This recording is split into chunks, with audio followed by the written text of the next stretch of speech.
Kita ninyo na patong-patong ang kaso ko.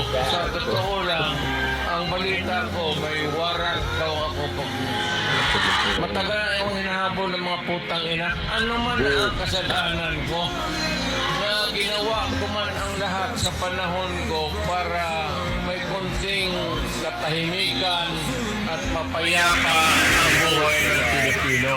Assuming na totoo, bakit ko ginawa yan? Para sa sarili ko? Para sa pamilya ko? Para sa inyo at ang inyong mga anak sa ating bayan. Bakit? Tumahimik ba ang bayan natin kung Pilipinas hold up dito, hold up. Tayo mga ayaw ng gulo, pilitan tayo to confront evil because nandyan sa harap natin. Sino ba naman gustong pumatay? Putang ina yan.